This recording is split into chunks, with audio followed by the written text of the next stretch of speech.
Hello everyone, সবাই কেমন আছো? আশা করি খুব ভালো আছো। আজকে অনেক দিন পর তোমাদের সাথে চলে এলাম আবার আড্ডা দিতে। অ্যাকচুয়ালি আজকে আমার একটা বিয়ে বাড়ি আছে, তো আমি জাস্ট এই রেডি হব। এখনও হয়নি, দেখতে পাচ্ছ। তো এই জাস্ট রেডি হব, তো তার আগে ভাবলাম যে আমি আমার ওয়ার্ডরোবটা বন্ধ করিনি। তাই ভাবলাম যে আমি আমার মেকআপ ভিডিওটা তোমাদের সাথে শেয়ার করি। তো বিয়েবাড়ির মেকআপ লুক কীরকমভাবে রেডি হচ্ছে, তো তোমাদের সাথে পুরোটাই শেয়ার করবো। তোমরা দেখতে থাকো। অ্যাকচুয়ালি আমাদের সবার বাড়িতে তো সব কিছু থাকে না। প্রপার মেকআপ করার জন্য যে যে প্রোডাক্টগুলো লাগে সবার বাড়িতে সবটা থাকে না। তো তোমরা মানে তোমাদের বাড়িতে যে যে যেই প্রোডাক্টসগুলো রয়েছে সেগুলো দিয়ে তোমরা কিভাবে চট জলদি, আমি তো খুব একটা ভারী মেকআপ পছন্দ করি না, সিম্পলের মধ্যে আজকে একটা মেকআপ লুক দেখাবো। তোমাদের দেখে ভালো লাগবে।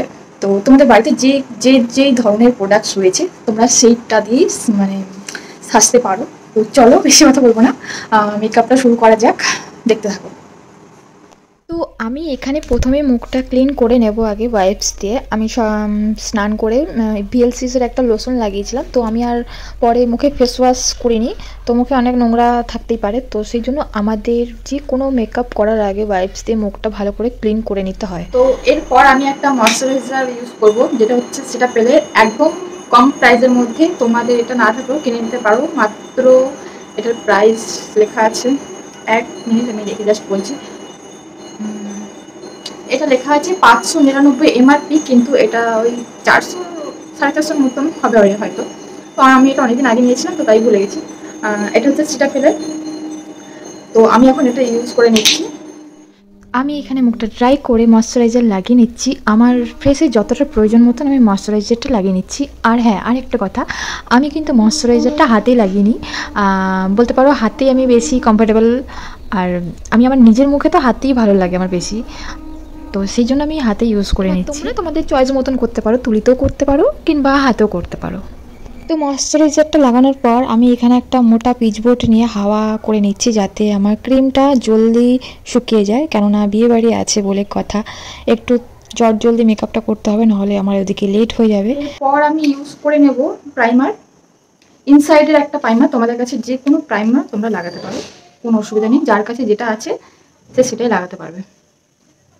জাস্ট আমি একটু অল্প করে লাগিয়ে নিচ্ছি।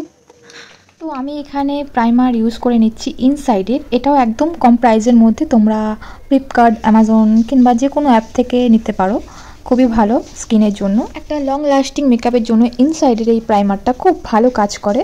তো তোমরা চাইলে এটা ইউজ করতে পারো, কিংবা তোমাদের বাড়িতে যে কোনো ধরনের প্রাইমার যদি থাকে, ল্যাকমি কিংবা হুডা বিউটি যা হোক, তোমরা তোমাদের বাড়িতে যেটা আছে সেটা তোমরা ইউজ করতে পারো। ফরএভার 52 এর একটা কনসিলার প্যালেট, এটা তোমাকে বলছি, এটা তোমাকে না। তো এটা আমি আমার স্কিনের যে জায়গাগুলোতে একটু বেশি কালো দাগ রয়েছে, মানে বলতে পারো আমাদের চোখের নিচটা একটু বেশি কালো দাগ থাকে, তারপরে ঠোঁটের চারদিকটা, তো আমি সেই দাগগুলো হাইড করার জন্য আমি আমাদের একটু স্কিনের থেকে ডার্ক কালারের কনসিলার দিয়ে ওটাকে হাইড করতে হয়। তো আমি এটাকে হাইড করে ভালো করে ব্লেন্ড করে নেবো। আর আমি আমার স্কিন টোন অনুযায়ী ফাউন্ডেশনটা অ্যাপ্লাই করে নেবো। তো ফাউন্ডেশনটা অ্যাপ্লাই করে এটাকেও আমি খুব ভালো করে ব্লেন্ড করতে হবে, আমাদের ব্লেন্ডের উপরেই মেকআপের সৌন্দর্যটা আসে আর কি। তো পুরো মুখে এটা ভালো করে ব্লেন্ড করে নিচ্ছি। আর এরপর ইউজ করব আমি একটা কনসিলার, আই ম্যাজিকের কনসিলার, যেটা আমি হাইলাইটার হিসেবে ইউজ করছি। যে জায়গাগুলো হাইলাইট করতে হবে সেই জায়গাগুলোতে দিয়ে দিচ্ছি। এই কনসিলারটাও কিন্তু একদম কম প্রাইসের মধ্যে তোমরা পেয়ে যাবে, যে কোনো অ্যাপে এটা পেয়ে যাবে, অ্যামাজন বলো, তারপরে ফ্লিপকার্ট, যে কোনো অ্যাপে পেয়ে যাবে। তারপর আমি ইউজ করছি একটা লুজ পাউডার। আমার লুজ পাউডারটা হচ্ছে রেকর্ডের। তো আমি এখন এটাকেও পুরো মুখে অ্যাপ্লাই করে নিচ্ছি। লুজ পাউডারটা ভালো করে সেট করতে লাগবে। আর তারপরে তোমাদের যে কোনো আইশ্যাডো প্যালেট যদি থাকে, আইশ্যাডো প্যালেটের মধ্যে যদি এরকম হালকা পিঙ্ক শেড যদি থাকে, তো তোমরা ওটাকে ব্লাসার হিসেবে ইউজ করতে পারো। তোমরা কিন্তু তোমাদের আইশ্যাডো প্যালেট থেকে তোমাদের স্কিন টোন অনুযায়ী স্কিনের থেকে একটু গাঢ় রং যেটা থাকবে সেই শেডটা তোমরা কন্ট্রোল হিসেবে করতে পারো। তো আমিও আমার আইশ্যাডো প্যালেট থেকে এই আমার স্কিন টোন অনুযায়ী এই গাঢ় শেডটা আমি কন্ট্রোল অ্যাপ্লাই করে নিচ্ছি। আমার কন্ট্রোল করা হয়ে গেছে। এরপর আমি একটা ব্লাসার অ্যাপ্লাই করে নিচ্ছি, একদম হালকা শেড। আমার কিন্তু খুব একটা গাঢ় ব্লাসার একদম ভালো লাগে না। তো আমি তোমাদেরকে মেকআপটা দেখাতে দেখাতে আমার অলরেডি মেকআপটা একটু ভারী লাগছে এখন আমার, সাথে আমার নোজ কন্ট্রোলটাও করে নিচ্ছি, যেহেতু আমার নাকটা খুব একটা লম্বা না, তো আমার মেকআপ করলে একটু নাকটা লম্বা করতে ভালো লাগে, তো সেই জন্য আমি একটু হালকা নোজ কন্ট্রোল করে নিচ্ছি। আর সাথে আমি আই মেকআপটাও করে নিচ্ছি, একদম হালকা, না করলেই নয় আর কি, এরকম টাইপের। আমার এমনি আই মেকআপ খুব একটা গাঢ় পছন্দই না, তো সাথে আমি আইব্রোটাও ড্র করে নিচ্ছি। তারপরে একটু সামান্য একটু হাইলাইটার দিয়ে দিচ্ছি, যে জায়গাগুলো হাইলাইটার দেওয়ার সেই জায়গাগুলোতে আমি হাইলাইটার দিয়ে দিচ্ছি একদম সামান্য পরিমাণে। তবুও আমার মেকআপটা এখন মনে হচ্ছে অনেক একটু বেশি সাদা সাদা লাগছে। তো তোমাদের যদি মেকআপ করার পরে মনে হচ্ছে যে কোনো জায়গায় একটু বেশি সাদা লাগছে, তো তোমাদের স্কিন টোন অনুযায়ী কম্প্যাক্ট ওই জায়গাগুলো লাগিয়ে নিতে পারো। এরপর আমি আইলাইনারটা পরে নিচ্ছি। আইলাইনারটাও কিন্তু আমি একদম সরু করে পরেছি। আমার আগেও আমি আইলাইনার পরতে খুব ভালোবাসতাম। আমি মানে মেকআপ কিছু করি না করি, আমি লিপস্টিক আর লাইনারটা আমার সবসময় থাকে। আর আমি কিন্তু খুব একটা টানা আইলাইনার পছন্দ করি না, এমনি সবাইকে করে দিতে পারি, কিন্তু আমার নিজেরটা একদম টানা আমি পরি না আর কি। তো মোটামুটি সিম্পলের মধ্যে পরি। আর সাথে আমি লিপটাও ড্র করে নিচ্ছি, একটু ডার্ক কালার হলে আমার বেশি ভালো লাগে, আমার নিজের মানে ভালো লাগে আর কি। তো সেই জন্য এখানে একটা ডার্ক কালার আমি ইউজ করে নিচ্ছি। আর এরপর আমি মেকআপটা লক করার জন্য একটা সেটিং স্প্রে দিয়ে দিচ্ছি, জাস্ট গোল্ডের, এটাও তোমরা যে কোনো অ্যাপে পেয়ে যাবে। এরপর আমি আমার ওয়াটার লাইনে একটু কাজল অ্যাপ্লাই করে নিচ্ছি, নাহলে ওয়াটার লাইনটা একদম ফাঁকা ফাঁকা রয়ে যাবে।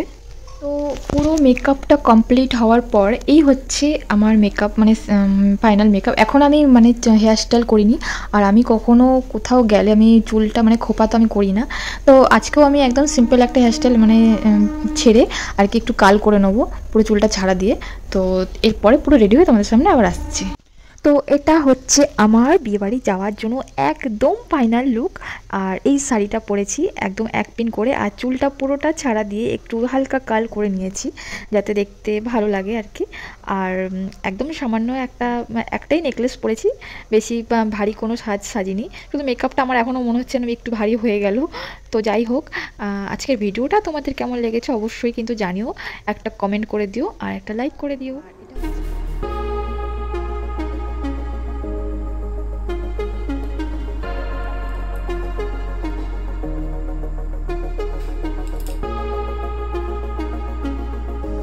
বিয়েবাড়িতে যাওয়ার পর একটা জাস্ট এমনি কয়েক মিনিটের ভিডিও করেছি। তো আজকের লোকটা যদি ভালো লাগে অবশ্যই একটা লাইক করে দিও, আর কেমন লেগেছে অবশ্যই কমেন্টে জানিও। তো আজকের মতন সবাইকে টাটা।